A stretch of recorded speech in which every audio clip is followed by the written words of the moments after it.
Oyez, peuple de Konoha, j'espère que vous allez bien. De mon côté, vous le savez, et cela ne bougera jamais. C'est toujours un plaisir pour moi de vous accueillir ici pour que nous puissions discuter de Japanimation. Et aujourd'hui, nous allons évoquer le cas de la première saison de Fire Force à l'occasion de la dernière saison qui va sortir en début avril. Et pour ce faire, laissez-moi vous accueillir dans l'émission Lettres de Noblesse. Je le rappelle, c'est une émission dans laquelle je me fais avocat du diable pour une série ou un personnage contre la vie populaire. Et là, nous sommes dans un cas assez exceptionnel puisque je vais me faire avocat du diable contre une ancienne version de moi-même. Je m'explique. Je réécoutais mes anciennes vidéos sur Fire Force en me disant que peut-être je vais vous proposer une playlist pour que vous puissiez replonger dans cet univers. Et force est de constater que particulièrement sur ma vidéo de la saison 1, je n'étais plus en accord avec ce que j'ai pu dire à ce moment-là. Aujourd'hui, je vais donc vous proposer une petite rétrospective dans laquelle nous allons refaire le bilan de cette saison 1. Et j'ai envie de vous dire, maintenant que les choses sont claires entre nous, trêve de bavardage et rentrons directement dans le cœur du sujet.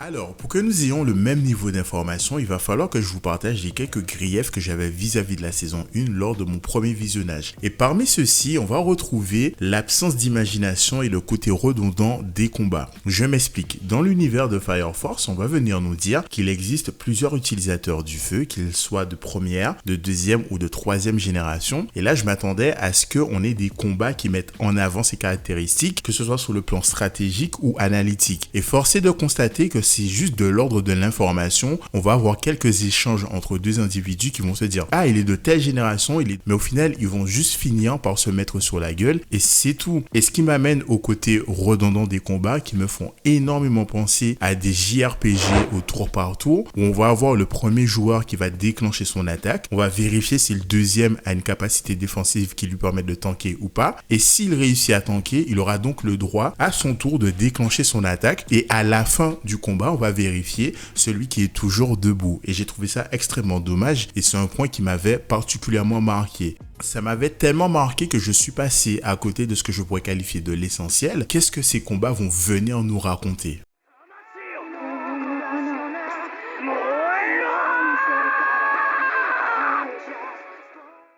Dans cette partie de la vidéo, nous allons prendre le temps de répondre à la question qui a été précédemment posée et pour ce faire, on va prendre en compte deux arcs de la première saison en commençant par nous concentrer sur l'arc de la 5e brigade et très précisément en nous intéressant à sa fin puisque cette dernière va nous proposer une confrontation de style entre la princesse Hibana et Shinra. Deux personnages qui auront connu le même traumatisme et qui pour autant vont prendre des chemins diamétralement opposés.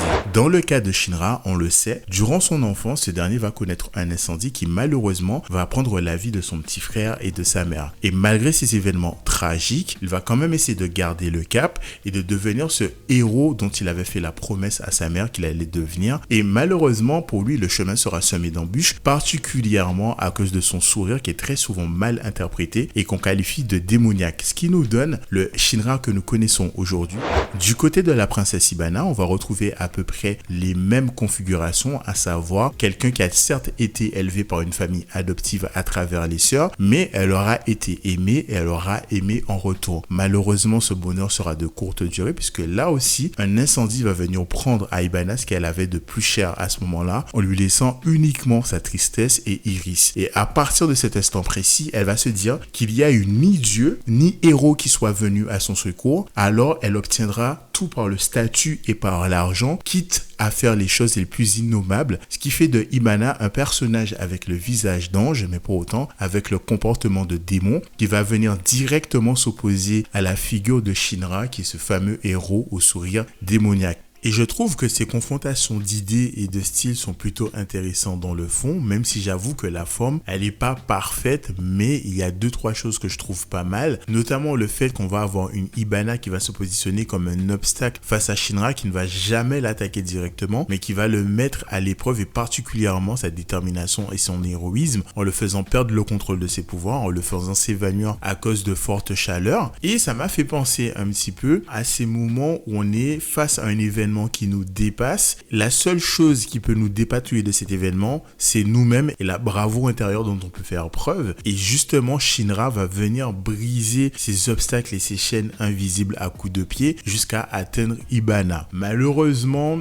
je trouve que ça manquait de grandiloquence en termes d'imagerie. C'était très beau, certes, mais ça manquait de peps, en tout cas de mon point de vue.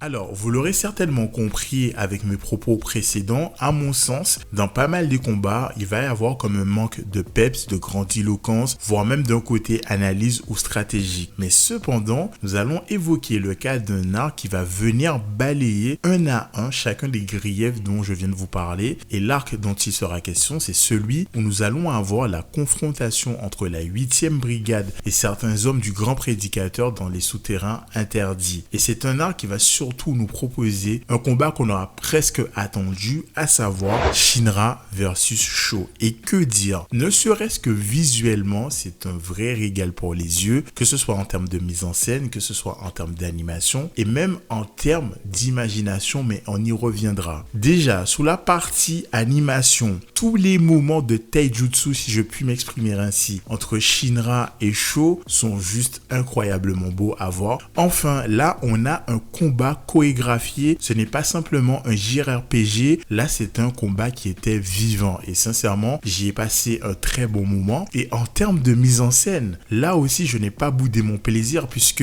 lorsque ces deux-là vont commencer à se déplacer à une très haute vitesse et que ce soit Lich ou le téléspectateur, on aura du mal à suivre, on va avoir cette caméra qui va se déplacer, qui va se faufiler et tenter de suivre nos personnages et y arriver tant bien que mal pour nous démontrer à quel point ils vont vite. Là, encore une fois, c'était simpliste, mais c'était percutant. Sachant qu'avec tout cela, on a aussi certaines techniques qui étaient très imagées. Certes, on avait des explications orales qui étaient faites, soit par l'utilisateur de la technique lui-même, à l'instar de Sho, lorsqu'il va utiliser son épée pour séparer les mondes ou les univers. Mais au moment où il utilise cette attaque, on va avoir aussi l'écran qui va se quadriller et se scinder pour nous montrer visuellement la technique. Je me suis dit, waouh, enfin là, on a un petit peu d'imagination. Alors certes, c'est sur 2-3 techniques, mais c'était suffisamment rare pour que ça puisse me percuter à ce moment précis. Mais attendez, le combat ne va pas simplement se résumer à son action ou à sa mise en scène, ça va être aussi pour nous l'occasion de vivre les retrouvailles entre Sho et Shinra, deux frères qui ne se sont pas revus depuis 12 ans. Et il faut se le dire, ce sont des retrouvailles qui avaient le potentiel d'être soit nulles parce qu'ils essayent de faire quelque chose de beaucoup trop cliché. Et force est de constater que la manière dont ça nous a été raconté, ils ont joué sur une espèce de jeu d'équilibriste qui nous donne quelque chose qui a, selon moi, le ton juste. Déjà, on va avoir Shinra qui va, entre guillemets, imposer son rythme en se détachant quelque part de son statut de pompier et en essayant d'amener Sho quelque part à se détacher de son statut de soldat du grand prédicateur, puisqu'il va présenter leur combat comme étant un jeu de loup en lui disant « ça y est, je suis ton grand frère et tout, donc on a tout à fait le droit de jouer ». Il va aussi, à quelques reprises lors de leur échange, lui rappeler que « bon, frérot, je suis venu au monde un peu avant toi, tu me dois un petit peu le respect ». Mais tu vois, c'est présenté d'une manière pas très lourde et assez peu répétitive pour que ça ne devienne pas chiant sur le long terme. Et on aurait pu, encore une fois, tomber dans le cliché, se dire, après une attaque fatale, flashback, on casse le rythme du combat pour nous expliquer comment un tel a vécu ça. Je pense que dans ce cas précis, ça aurait été peut-être inapproprié. Ils ont parfaitement géré la chose, puisque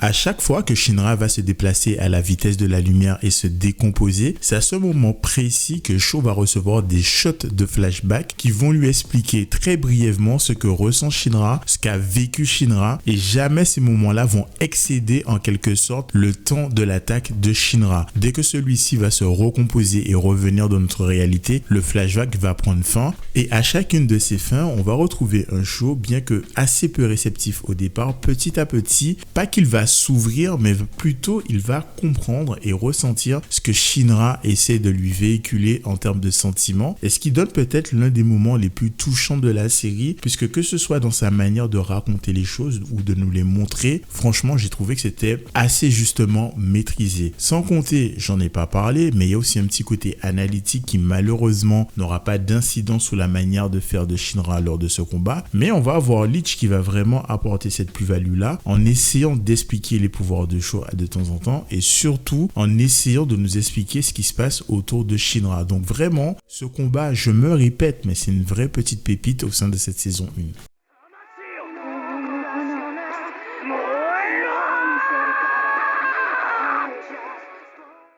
Dans ce segment de la vidéo, nous allons nous intéresser à la fois aux intrigues et au rythme de leur narration, puisqu'il faut savoir que durant ma précédente vidéo sur Fire Force, ce sont deux points sur lesquels je me suis attardé en disant principalement que entre deux révélations, entre deux intrigues, nous avions des moments de creux durant lesquels il ne se passait pas grand chose et j'en étais arrivé à une première conclusion qui était que nous aurions pu raconter exactement la même histoire mais en raccourcissant le nombre d'épisodes. Le problème avec ce propos, c'est que j'ai mis dans le même panier l'intrigue qui va tourner autour de Shinra et de l'incendie qu'il a connu durant son enfance avec l'intrigue du grand prédicateur qui certes souffrent tous les deux de problèmes de rythme mais qui ne sont pas exactement les mêmes à mon sens. Et donc aujourd'hui je vais rattraper le tir et je vais faire la distinction entre les deux et vous parler de chacun d'entre eux dans les détails en vous disant quels sont mes reproches puisque jusqu'à aujourd'hui ces derniers n'ont pas nécessairement changé. Alors en ce qui concerne Shinra et l'intrigue derrière l'incendie, l'élément qui me dérange le plus, c'est le personnage de Burns. Pourquoi? Puisque effectivement, dès les premiers épisodes, on va nous faire comprendre que c'est lui le pompier qui a été sur place suite à l'incendie qui a eu lieu au domicile de Shinra. Et c'est tout ce qu'on sait. Sauf que à chaque fois que Shinra va terminer un arc comme s'il venait de terminer une quête dans un jeu vidéo, on va avoir l'apparition du Joker, qu'on pourrait appeler l'homme qui tombe à pic et qui va lui dire « Voilà ta récompense de quête, je vais te donner des nouveaux éléments, de nouvelles pistes à explorer pour que tu puisses comprendre les événements qui se cachent derrière l'incendie qui a eu lieu de chez toi. » Et ça va être comme ça tout le long de la série. Sauf que lorsqu'on devrait avoir la révélation ultime, c'est pas le Joker qui va la donner, mais c'est bel et bien Burns qui va expliquer à Shinra qu'en fait que le démon qui était chez toi, c'était en réalité ta mère, que cet incendie a été provoqué par ton frère, mais il était sous l'influence du grand prédicateur. Et en fait, c'est en ce sens que je me suis dit, quitte à faire Burns intervenir pour dire ça, autant le faire intervenir plus tôt, ou alors raccourcir l'histoire. J'ai pas compris. En fait, non. C'est pas que je n'ai pas compris. En un sens, je comprends. Tu as introduit le personnage de Burns. On a senti qu'il avait des éléments scénaristiques qu'il gardait pour lui et qu'il fallait bien qu'à un moment donné qu'il les lâche. Mais l'explication de dire qu'il ne l'a pas dit plus tôt parce qu'il ne sait pas s'exprimer avec des mots mais qu'il préfère le faire avec ses poings, sincèrement, ça m'a extrêmement dérangé. J'aurais largement préféré que ce soit Joker qui vienne apporter ces éléments-là, quitte à ce que plus tard, Burns vienne confirmer ou infirmer ses propos. J'aurais peut-être déjà trouvé ça un peu plus intéressant.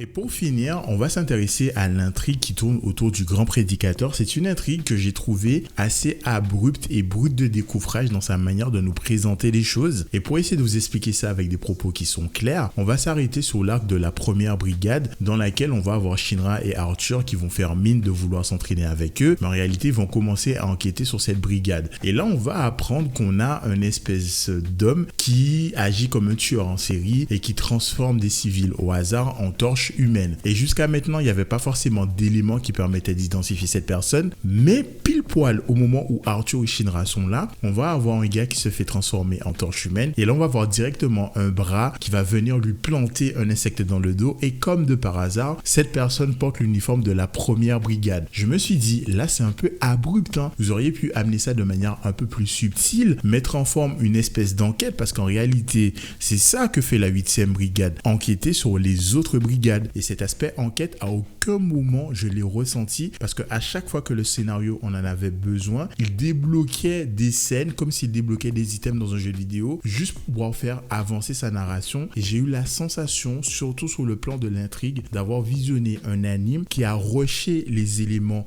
les plus importants, ce qui est pour moi extrêmement dommageable puisque malgré tous ces efforts, la série essaie d'installer une espèce de tension qui est censée attiser notre curiosité, mais malheureusement ça ne fonctionne pas très bien, tout du moins chez moi.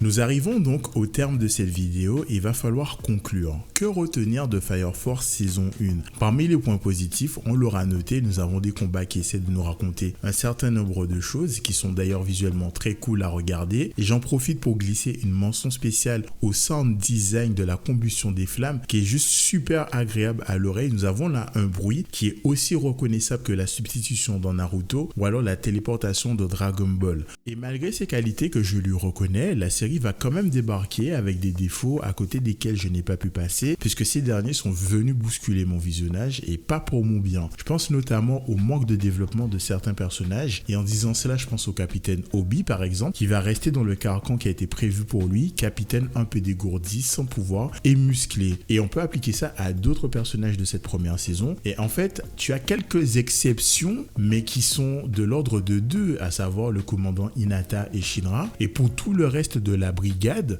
on n'a pas tant d'éléments que ça en fait. C'est limite des personnages qui restent dans les clichés dans lesquels ils ont été définis dans cette saison 1 sans pour autant nous proposer autre chose. Alors oui, ils sont attachants, ils sont marrants, mais j'avoue que j'aurais aimé en apprendre un peu plus. Et donc, vous l'aurez compris avec cette conclusion, pour moi Fire Force est un anime qui est extrêmement prometteur, qui se balade avec quelques lacunes qui moi m'ont personnellement gêné durant mon visionnage de cette première saison, mais ce n'était pas désagréable pour autant, bien au contraire. J'ai passé un assez bon moment. Donc voilà, je vous ai partagé en long et en large, que ce soit mon ressenti ou mon retour d'expérience de ce deuxième visionnage. N'hésitez donc pas à me dire en commentaire, est-ce que vous avez apprécié cette vidéo? Qu'avez-vous pensé de la première saison? Qu'avez-vous pensé de la deuxième saison? Et n'hésitez pas à me dire, est-ce que vous attendez avec impatience l'arrivée de cette troisième saison? Et en attendant que vous me dites tout cela en commentaire, bien évidemment, je vous souhaite une très belle et longue vie.